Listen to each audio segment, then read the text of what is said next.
কাফের দল তরঙ্গের মতো ছুটছে জাহান্নাম পানে।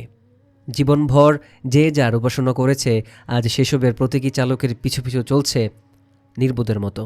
কিছুই করার নেই। পৃথিবীতে প্রতি নিঃশ্বাসে নিঃশ্বাসে তারা এই অদৃষ্ট রচনা করেছে। ক্রুশের পূজারীরা ক্রুশের পিছু নিয়েছে, মূর্তির উপাসকরা মূর্তির, আগুনের অর্চনাকারী আগুনের পিছনে। একসময় শেষ কাফেরটাও মিলিয়ে গেল জাহান্নামের অতল গহ্বরে। দূর থেকে ভেসে আসছে তাদের গগনবিদায়ী আর্তনাদ। সব কিছুই ঘটল বিশ্বাসীদের বিস্ফোরিত চোখের সামনে। হঠাৎ জাহান্নামের পাদদেশ থেকে ভেসে আসলো এক উচ্চকিত কণ্ঠ। আল্লাহ তোমাদেরকে যে ওয়াদা দিয়েছিলেন সে ওয়াদাই ছিল চিরসত্য। আমি যে ওয়াদাগুলো দিতাম সে ওয়াদা আমি নিজেই ভঙ্গ করতাম। আসলে তোমাদের উপর আমার কোনো প্রভাবই ছিল না। আমি কেবল তোমাদেরকে কুমন্ত্রণা দিতাম আর তোমরা সুরসুর করে তাতে সাড়া দিতে। আজ আমাকে ভর্ৎসনা না করে নিজেদেরকে নিন্দা করো। না আমি আজ নিজে তোমাদেরকে রক্ষা করতে পারবো, আর না তোমরা আমাকে। অতীতে তোমরা আমাকে ঘিরে আল্লাহর সাথে যেসব শিরক করতে, আমি সেসব থেকে নিজেকে মুক্ত ঘোষণা করলাম। জালেমদের জন্য অপেক্ষা করছে যন্ত্রণাদায়ক শাস্তি। ইবলিসের এই বক্তব্যের পর তাকেও জাহান্নামে নিক্ষেপ করা হলো। জাহান্নামের ক্ষুধা এখনও মিটেনি। টকবক করতে করতে সেই চেয়েই চলেছে, আরও আছে কি, আরও আছে কি। নিক্ষিপ্ত জঞ্জালগুলো হাতড়ে পাত্রে উঠে আসার চেষ্টা করছে। পরক্ষণেই ফেরেশতাদের প্রচণ্ড হাতুড়ির বাড়িতে ছিটকে পড়ছে অতল গভীরে।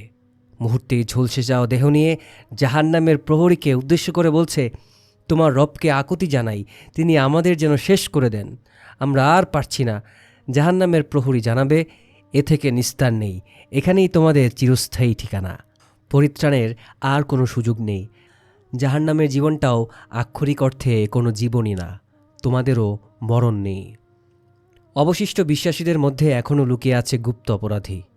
এবার তাদেরকে আলাদা করার পালা। সবাইকে এক জায়গায় সমবেত করার পর জিজ্ঞেস করা হলো, তোমাদের কি হবে বলো? জটলা থেকে উত্তর আসলো, আমরা তো আলাদা। আমরা যখন শুনেছি যে যা ইবাদত করত তার পিছু নেওয়া নির্দেশনা, তখন আমরা আমাদের রবকে খুঁজেছি, কিন্তু এখনও তার দেখা পাইনি, তাই অপেক্ষায় আছি। তখনই আসমান ফুঁড়ে একটি চেহারা দৃশ্যমান হলো। আজীবন জেনে আসা আল্লাহর সৌন্দর্যের সাথে এই চেহারার কোনো মিল নেই। আওয়াজ আসলো, আমি তোমাদের রব।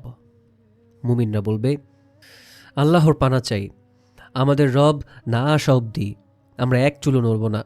তিনি প্রকাশ হলে আমরা তাকে ঠিকই চিনতে পারব।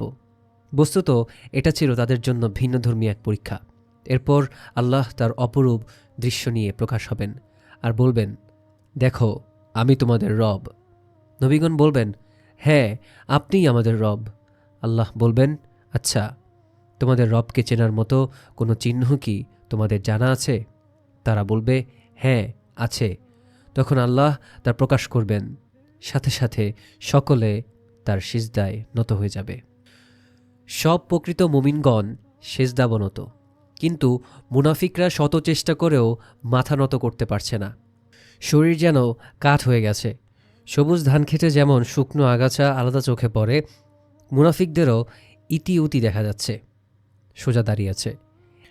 এরা দুনিয়াতে লোক দেখানো সিজদা করত, বাহবা পাওয়ার লোভে ইবাদত করত, আজ তারই ফল পাচ্ছে। ধীরে ধীরে ঘনিয়ে আসছে আধার। নিকষ কালো রাতে অন্ধকারে ছেয়ে যাচ্ছে হাসরের জগৎ। হাত বাড়ালেও নিজের হাত দেখতে পাওয়া যায় না। চারদিকে শুধু গাঢ় নিঃশ্বাসের শব্দ।